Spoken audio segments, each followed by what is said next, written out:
Vagalumes, lulas, larvas, águas-vivas, peixes. O que todos esses organismos vivos têm em comum? Todos eles emitem luz, principalmente para a comunicação biológica. As enzimas luciferases são as responsáveis pela bioluminescência. Essas enzimas catalisam as reações biológicas, transformando energia química em energia luminosa. E foi sobre esse tema que o professor Vadim Viviani, docente do Departamento de Física, Química e Matemática da UFSCar, falou em uma das conferências que ocorreu na manhã de ontem, como parte da programação da reunião anual da SBPC. Na conferência Enzimas Luciferases de Besouros Bioluminescentes da Mata Atlântica, Cerrado e da Floresta Amazônica, Ciência, Biodiversidade e Inovação Tecnológica, o professor, que trabalha há cerca de 15 anos com esse tema e é um dos pioneiros nessa área no mundo, relatou as pesquisas desenvolvidas na UFSCar. Com o objetivo de investigar a biodiversidade desses organismos bioluminescentes de forma multidisciplinar, Vadim e outros pesquisadores estiveram nesses locais para verificar aspectos bioquímicos, evolutivos e ecológicos, com a finalidade de utilizar esses dados para fins de conservação ambiental. Esse estudo também envolve outros âmbitos, a biodiversidade, porque a biodiversidade é a fonte do material para esses estudos científicos de estrutura e função de enzimas, mas também porque a gente tem um compromisso com a biodiversidade, desde que ela fornece tantas respostas importantes para a ciência e tantas aplicações úteis para o ser humano, a gente tem o compromisso de querer preservar essas espécies. Então, se a gente conhece essa biodiversidade, além de utilizar ela, a gente pode tentar utilizá-la para preservar o meio ambiente. O vagalume, ele vive à noite, né? Ele emite a luz à noite. E a gente está acostumado a pensar bioindicadores diurnos, para indicar impacto ambiental, biodiversidade, bioindicadores ecológicos, etc.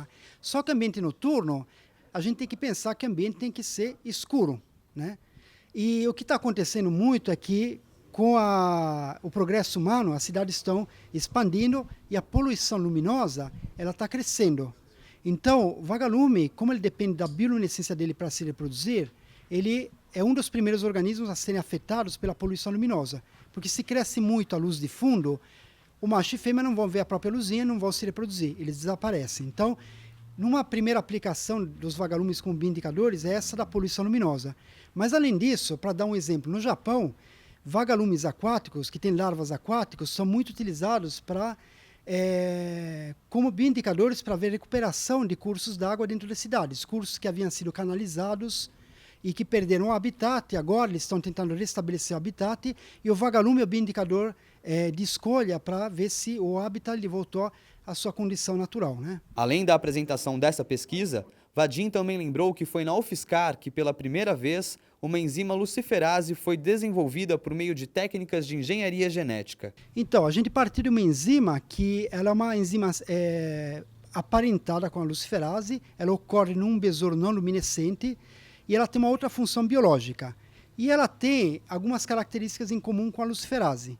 Então, o que a gente fez? Baseado nos conhecimentos da estrutura dessa enzima e das enzimas dessa família de enzimas e das luciferases, a gente começou a modificar essa enzima por engenharia genética e colocar os elementos que uma luciferase precisa para produzir a luz. E dessa forma a gente acabou produzindo uma nova luciferase a partir de uma enzima diferente. Isso é bastante inédito. Tem poucos casos no mundo que a gente tem desenvolvimento de enzimas novas a partir de outras enzimas, né? O professor conta que com essas enzimas há perspectivas de aplicações biomédicas e biotecnológicas. Do ponto de vista biomédico, a gente sabe que essas enzimas elas estão envolvidas com detoxificação de compostos ácidos tóxicos, né? Então, se a gente conhecer e puder usar essa enzima no processo de detoxificação desses compostos, né? Ou então desenvolver alguma enzima que ocorre, por exemplo, em rins dos seres humanos, que são os órgãos que excretam compostos tóxicos, lá certamente existem enzimas parecidas. Se a gente conseguir modificar elas para detoxificar melhor um composto ácido, ótimo, a gente alcança uma aplicação biomédica muito importante. Tem várias doenças renais envolvidas com isso, né? Mesma coisa nos insetos, mas aí para os insetos mais a questão de detoxificação de pesticidas. A gente vai querer, às vezes, que um inseto ele não seja resistente ao pesticida. Então, trabalhando, modificando essas enzimas, talvez a gente possa alcançar esse ponto, né? E do ponto de vista assim, biotecnológico também, com essas enzimas, Como elas produzem luz, a gente pode utilizar elas como biosensores de compostos tóxicos, compostos ácidos tóxicos, né? Mais informações sobre as pesquisas nessa área podem ser encontradas no site do Programa de Pós-Graduação em Biotecnologia e Monitoramento Ambiental da UFSCar, em www.ppgbma.fiscar.br.